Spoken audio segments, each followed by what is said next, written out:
नमस्कार दोस्तों, आज हम बात करेंगे ऐसे टॉपिक पे जिसके बारे में आपने न्यूज़पेपर पे, टीवी चैनल्स में, न्यूज़ चैनल्स में अक्सर सुना होगा। जी हाँ दोस्तों, बात करेंगे इज़राइल और पैलेस्टाइन के बारे में कि क्यों पिछले 70 सालों से इज़राइल और पैलेस्टाइन एक दूसरे से लड़ते हुए आ रहे हैं। क्यों मुस्लिम और अरेबिक कंट्रीज इज़राइल के अगेंस्ट रहते हैं और जानेंगे कि मिडिल ईस्ट कंट्रीज में ज्यूज पीपल्स के लिए इतनी ज़्यादा नफरत क्यों है, जबकि ज्यूज पीपल पर सबसे ज़्यादा क्राइम नाजी फोर्सेस और जर्मन फोर्सेस के द्वारा कमिट किया गया। अगर सबसे ज़्यादा क्राइम ज्यूज पर नाजी फोर्सेस या जर्मन फोर्सेस के द्वारा किया गया, तो आज ज्यूज मुस्लिमों से क्यों लड़ते हैं? क्या है रीजन इसका? अगर इसके रीजन का आंसर सिर्फ एक शब्द में देना हो तो वो है एंटीसेमिटिज्म। एंटीसेमिटिज्म का मतलब होता है hatred for Jews, Jews peoples के लिए नफरत। दोस्तों, अगर इसराइल और पैलेस्टाइन के कन्फ्लिक्ट के बारे में बात करें तो उस कन्फ्लिक्ट को जानने से पहले हमें उसके बैकग्राउंड हिस्टोरिकल पर्सपेक्टिव के बारे में जानना बहुत ज़रूरी है।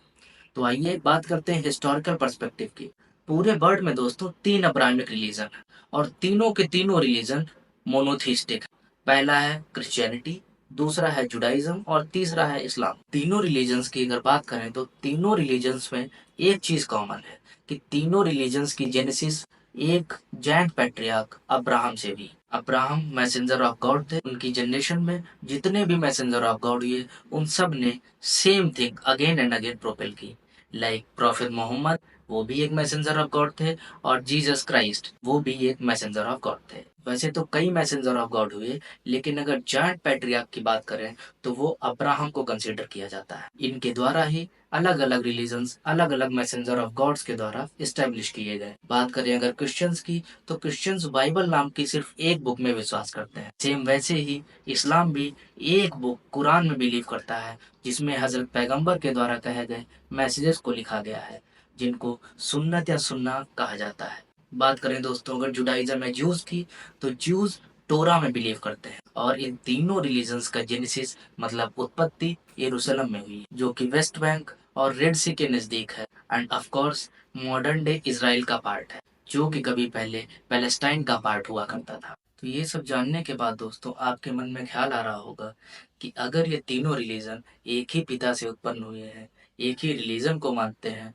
और तीनों रिलीजन ही मोनोथिस्टिक हैं, तो ये आपस में लड़ते क्यों हैं? इसकी शुरुआत कब हुई, कैसे हुई और क्यों हुई दोस्तों? आइए इसका हिस्टोरिकल पर्सपेक्टिव जानते हैं। तो दोस्तों एंशियंट क्रिश्चियंस जो थे उनके मन में ज्यूज पीपल के लिए काफी ज्यादा नफरत थी, क्योंकि रोमन कैथोलिक चर्च का मानना था कि जीसस क्राइस्ट के क्रूसिफिकेशन के पीछे इन ज्यूज लोगों का ही हाथ है। और दोस्तों ये बात इनलाइटनमेंट की पहले की है, क्योंकि उस टाइम पे पादरी जो कहता था वही मान लिया जाता था। बात करें दोस्तों अगर यरूशलेम की, तो यरूशलेम में दोस्तों एक बहुत ही महत्वपूर्ण प्लेस है टेम्पल माउंट। टेम्पल माउंट में ही मुस्लिम कम्युनिटी के लिए बहुत ही महत्वपूर्ण मास्क है अल-अक्सा, जिसको मुस्लिम कम्युनिटी मक्का और मदीना के बाद मोस्ट पायस मॉस्क के रूप में कंसीडर करते हैं। इसी टेम्पल माउंट में दोस्तों एक और मॉस्क है जिसका नाम है अल-किबली, जिसे भी मुस्लिम कम्युनिटी के द्वारा पायस कंसीडर किया जाता है। इसी टेम्पल माउंट में दोस्तों एक बहुत ही ज्यादा महत्वपूर्ण वॉल है जिसको वेलिंग वॉल के नाम से जाना जाता है।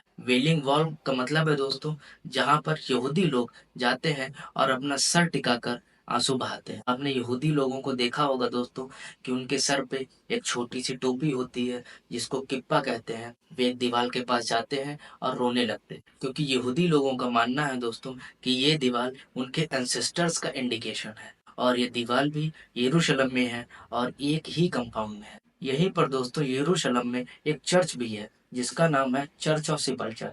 ये वही चर्च है दोस्तों जहाँ पर जीसस क्राइस्ट को क्रूसीफाई किया गया था। बात करें दोस्तों अगर कि यरूशलेम इतना ज़्यादा इम्पोर्टेंट क्यों है, तो यरूशलेम इतना ज़्यादा इम्पोर्टेंट इसलिए है दोस्तों क्योंकि मुस्लिम कम्युनिटी के लिए यहाँ पर अल अक्सा मॉस्क है, क्रिश्चियंस के लिए यहाँ पर चर्च ऑफ सिपल्चर है जहाँ पे जीसस क्राइस्ट को क्रूसीफाई किया गया था, और ज्यूज पीपल्स के लिए यहाँ पर वेलिंग वॉल है जहाँ पर यहूदी लोग आकर सर टिकाकर रोते हैं, क्योंकि उनको लगता है कि ये उनके एंसेस्टर्स की इंडिकेशन है।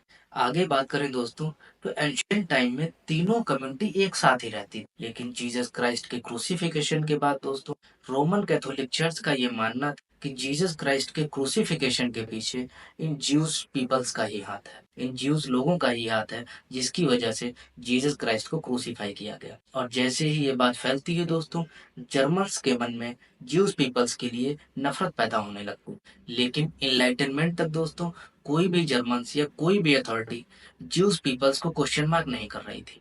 लेकिन इनलाइटनमेंट और फ्रेंच रिवॉल्यूशन के बाद पूरे के पूरे यूरोप कॉन्टिनेंट में ज्यूस पीपल्स के प्रति नफरत जो थी वो और ज्यादा बढ़ने लगी। ये जो ज्यूस पीपल थे, ये पैदा तो यरूशलेम में हुए, लेकिन धीरे धीरे कर यूरोप में आकर बस गए, क्योंकि जहाँ जहाँ क्रिश्चियंस आते ये ज्यूस पीपल्स भी वहाँ वहाँ आते गए। और ज्यूस की एक खास बात है दोस्त कि ये मैथ में, साइंस में और टेक्नोलॉजी में बहुत ही ज्यादा अच्छे होते हैं। तो यूरोप में जितनी भी ऊंची पोस्ट बिजनेस कंपनीज वगैरह थी, ज्यूस पीपल उनको हैंडल कर रहे थे और वहाँ पर बहुत ही ज्यादा अमीर थे। उसके बाद अगर बात करें तो इंडस्ट्रियलाइजेशन एरा में ज्यूस पीपल और ज्यादा प्रॉस्पेरस हो गए, और जिसकी वजह से क्रिश्चियंस और ज्यूस पीपल्स के बीच में इनइक्वलिटी गैप काफी ज्यादा बढ़ गया था। अच्छा, खास बात क्या है दोस्तों कि पूरा इनलाइटनमेंट हो गया।